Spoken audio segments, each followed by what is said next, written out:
My grandfather always said the forest doesn't have a conscience, only a hunger. Cabin 8 is where that hunger finally learned how to wear a human face. There are thin places in this world, cracks in the bedrock of reality. Cabin 8 is pinned right over the whitest one. The air in the room grew heavy, a pressure against the eardrums. My captain just looked at me and told me to stay away from the North Ridge. Cabin 8 stood apart from the others, a hunched gray skeleton of pine logs. It was choked by thick black ivy that seemed to pulse when the wind hit it.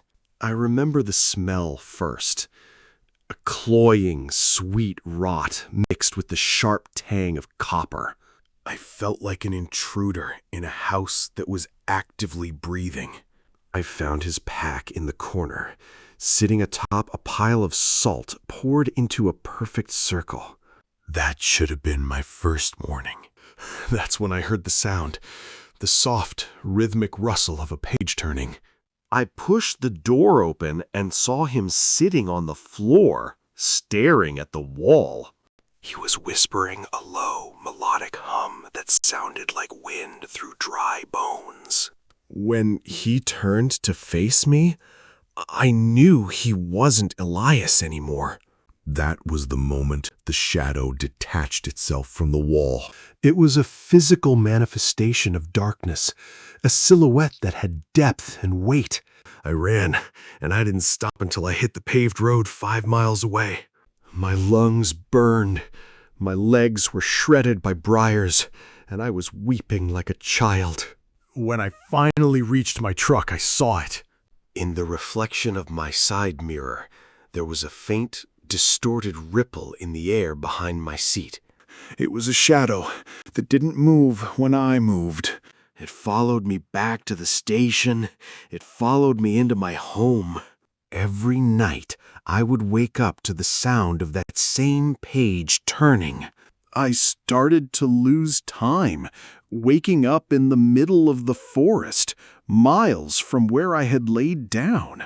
I sought out the tribal elders, men who still remember the stories the government tried to erase. One of them told me that I had been marked the moment I stepped across the threshold of Cabin 8. He told me that the cabin wasn't a building, but a lure, a trap set by something that feeds on the curiosity of the lost. He gave me a pouch of dried cedar and sage. He told me that the shadow isn't a ghost, it's a parasite.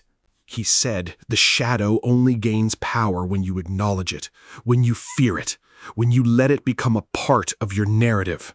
I spent months in a state of living purgatory, fighting the urge to return to the cabin.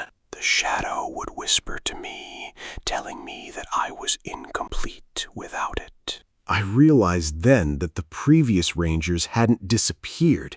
They had been hollowed out. I eventually made a choice. I went back to reclaim the part of myself it had stolen. I walked back to that North Ridge, carrying nothing but a lantern. I walked inside, the floorboards groaning under my weight. I stood in the center of the room, in the total crushing darkness, and I waited. The shadow manifested immediately, a swirling vortex of nothingness. It began to speak, using every voice I had ever loved, every voice I had ever lost. It told me I was a failure as a tracker, a failure as a son, a failure as a man. It reached out, and I felt its fingers, long, freezing needles of shadow, pierce my skin. I spoke back, reciting the names of the people I had saved. I reclaimed my own story, piece by piece, refusing to let the shadow distort my past. The shadow shrieked, a sound like metal tearing, and the cabin shook. With a sudden, violent crack, the roof began to collapse. I watched as the shadow lost its form, dissipating into the dust and the rot. The cabin didn't just fall. It folded inward, collapsing into a heap of splinters and black ivy. I walked away from that place, and for the first time in months, the air didn't feel heavy. The shadow was gone, but the lesson remained.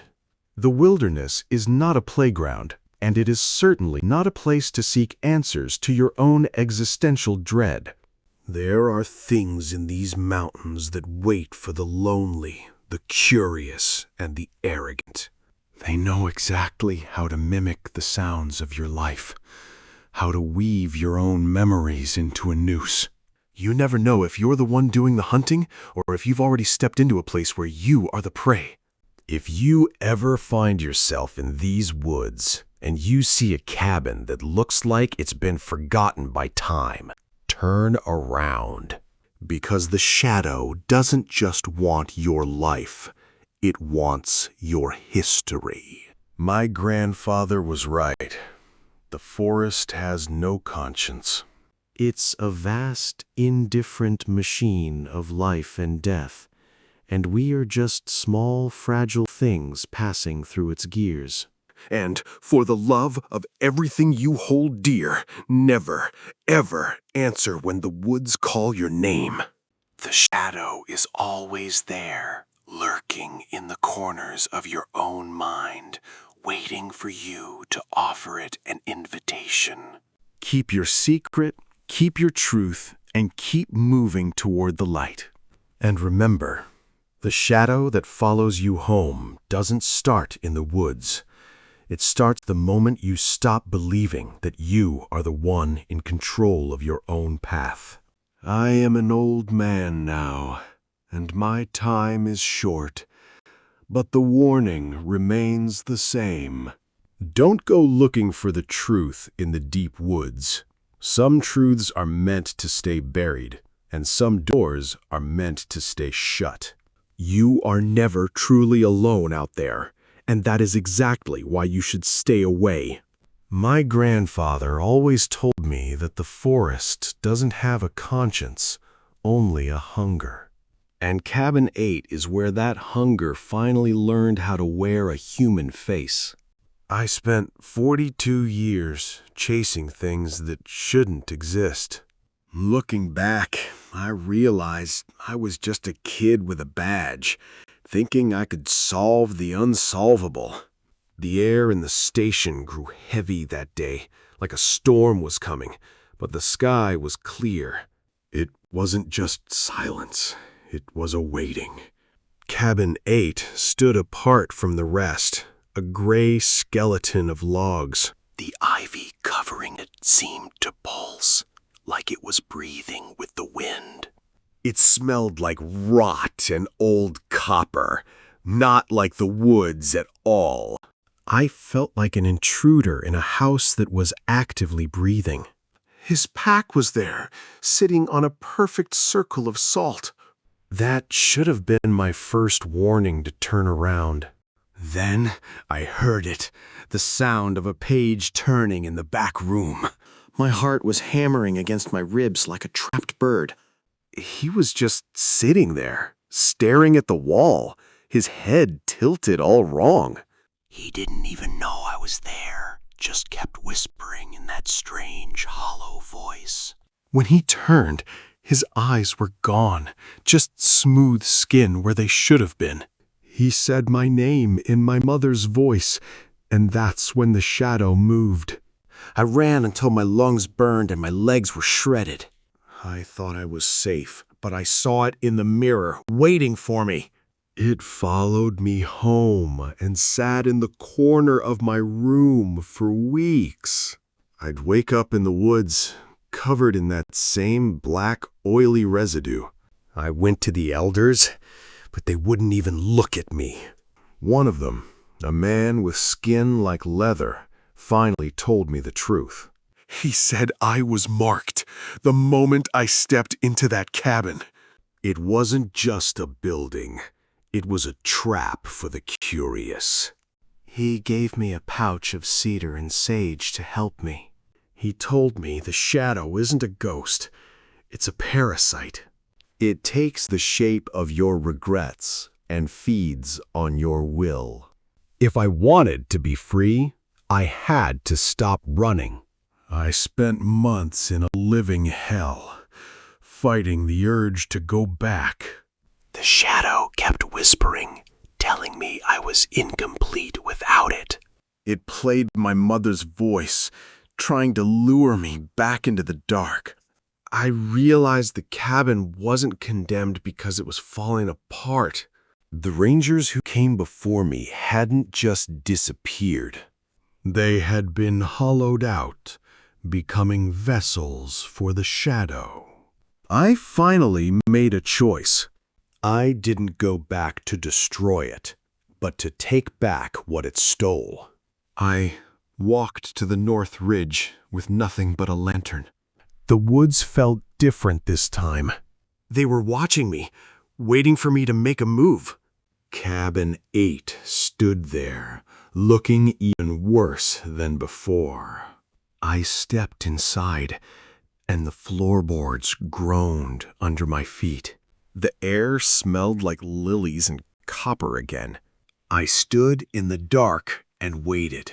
The shadow appeared right in front of me. It was a swirling vortex of nothingness, cold as a winter gale. It started speaking in the voices of everyone I'd ever lost. It told me I was a failure at everything. Its fingers felt like freezing needles piercing my skin.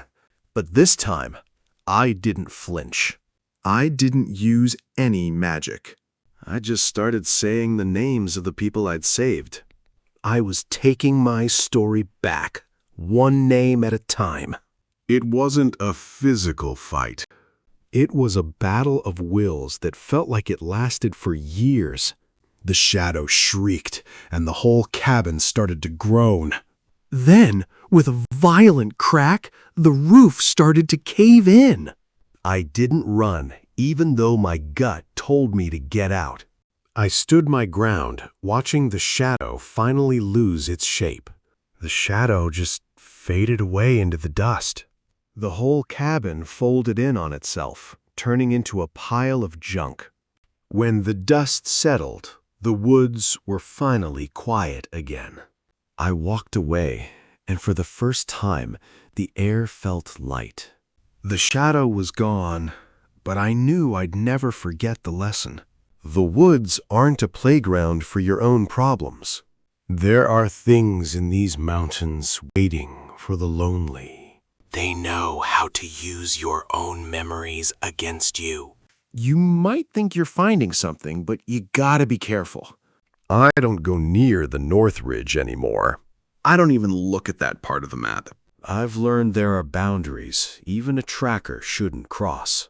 Warning: if you see a cabin that looks forgotten by time, turn around. Don't look for the source of the noise. And don't go inside if you hear someone calling your name. The shadow doesn't just want your life, it wants your history. It wants to replace you with a hollow version of yourself. My grandfather was right about the forest.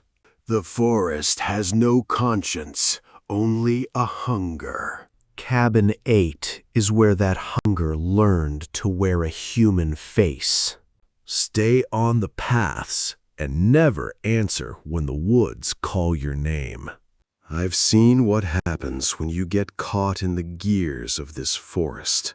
I've heard the voices of the people I couldn't save. They aren't gone. They're just waiting in the dark. If you feel the urge to push deeper into the unmapped trails, remember that the woods are always listening. Sometimes they answer back in your own voice. You have to stay on the marked paths. Keep your eyes on the horizon.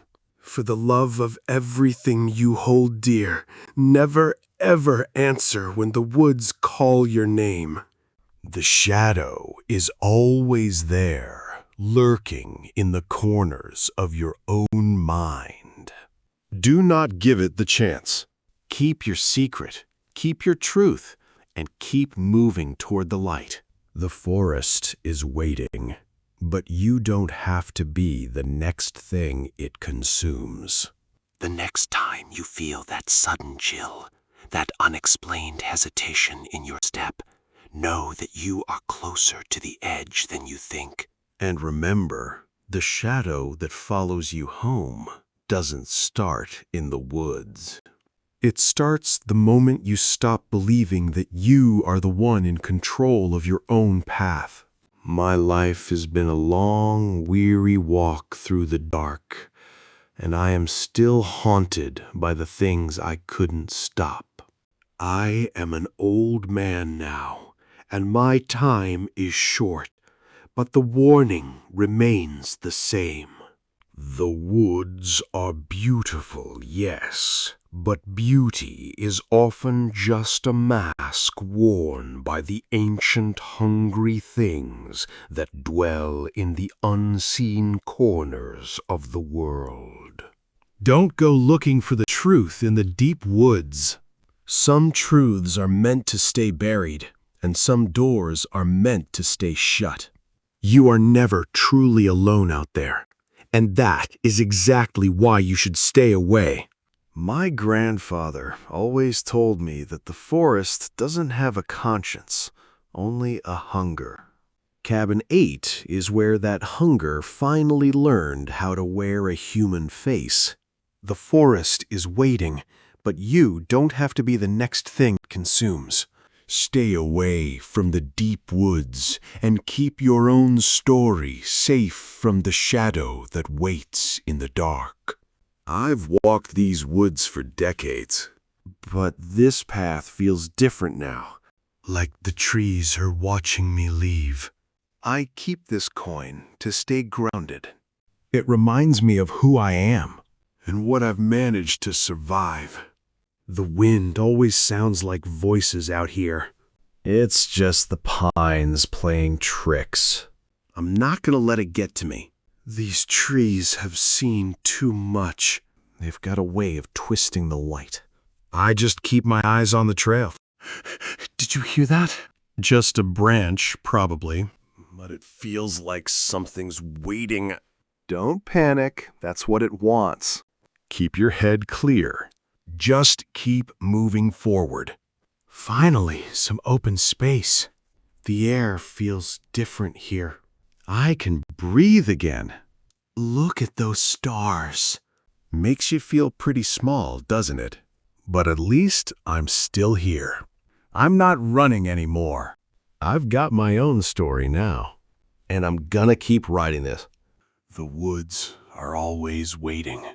But you don't have to be the prey. Just keep moving toward the light. I finally made it to the edge of the woods. The air feels different out here, like I can actually breathe again. I keep my hand on my ring to remind myself who I am. I'm done looking back at that ridge. The town lights are finally in sight. I've got a long walk ahead, but I'm not running anymore. People think the woods are a place to find peace. They don't realize the forest is just a machine that doesn't care if you live or die. Stay on the marked paths and keep your eyes on the horizon. And for the love of everything, never answer when the woods call your name. I need to wash this off. It feels like I'm finally getting clean. I'm an old man now, and my time is short. But I'm still here, and that's enough. The woods are beautiful, but beauty is often just a mask.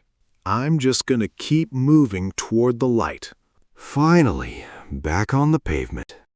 I'm safe now, but I'll never forget what I saw. Don't go looking for the truth in the deep woods. Some doors are meant to stay shut. I finally reached my truck parked at the trailhead. I took a long look back at those trees, just to be sure. Climbing into that truck felt like coming back to life. I didn't bother checking the mirror. I just kept my eyes on the road. The woods just blurred into a smear of green as I drove away. I felt the tension finally leave my shoulders, but I was just so tired. I stopped at a diner for some coffee. The lights were way too bright, but it felt good to be around people again. My hands were still shaking a little bit. I just gripped that mug tight, trying to feel the heat and stay grounded. Walking back to the truck, the air felt clean for the first time in months. I knew the shadow was gone, and I was finally free. I hit the highway and just kept driving. I wasn't going back to those mountains. Not ever again. I finally got home to my own place. The silence here was peaceful, not like the silence in the woods. I closed my eyes and just let go. For the first time in forever, I didn't dream of that place. I made it out, and that's all that matters. The woods are still there, but they don't own me anymore. I wake up in the middle of the night, my heart pounding. The house is quiet, but I can still feel the forest's weight. Every creak in the floor sounds like a warning. I find myself checking the window, just to be sure. I write it all down, trying to make sense of the madness. Maybe if I put it on paper, it won't feel so real. Then I hear it, that same rhythmic sound. A page turning right there in the hallway. I grab my light and head toward the sound. My heart is beating like a drum in my chest. The room is empty, just like it should be. I guess my mind is just playing tricks on me. Then I see it, right there on the rug. A circle of salt, just like in the cabin. The shadow is back, and it's not leaving.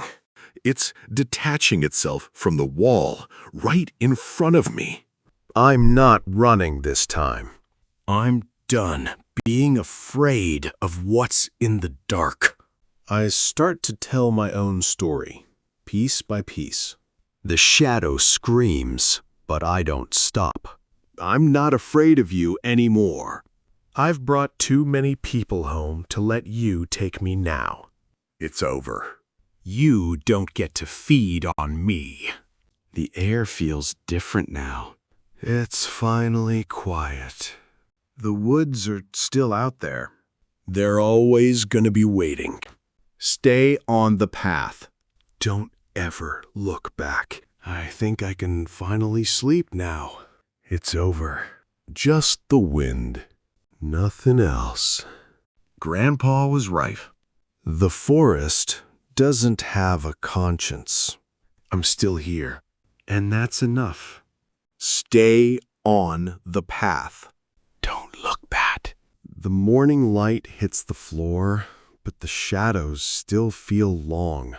I keep that map on the wall, a reminder of where I shouldn't go. The house is quiet now, but it's a fragile kind of peace. I still touch this ring when the memories get too loud. It's a simple thing, but it keeps me grounded here. I'm finally ready to turn my back on that map for good. The woods are waking up, just like they always do. The air out here is clean, thank God. I look toward the mountains, but I don't look north. People keep coming here, looking for something they can't find. They don't see the trap until it's already snapped shut. I wish I could save them all, but I know better now. I've got a life to live, even if it's not much. I'm done looking over my shoulder. I'm done with the fear. The shadow's gone, but it left its mark on me. Nothing like a fire to take the edge off the morning. The warmth feels good. It really does. I'll just sit here for a while and watch the flames. I wonder if my grandfather ever saw what I saw. Maybe he was just luckier than me. Some things are better left in the dark, I guess. The fire's dying down, but I don't mind. It's nice to just sit here in the quiet. I've come a long way to get to this moment. I'm so tired, but it's a good kind of tired. The forest will be there tomorrow, but I'm safe for now. I'll just close my eyes and let the wind take me. The forest is still out there, waiting for the next one. It doesn't care about our stories or our lives.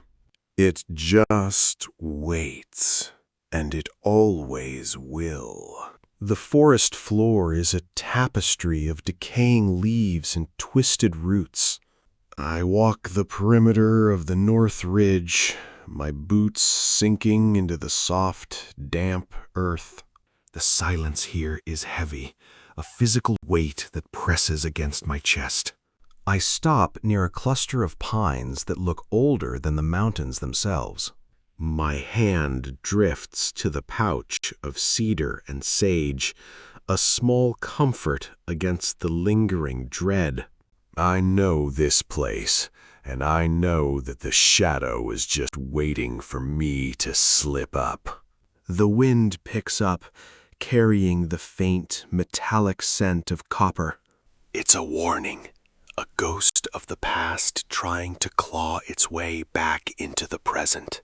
I tighten my grip on my gear and keep moving, refusing to let the fear take root. I reached the clearing where the cabin once stood, but now there is only a mound of splintered wood.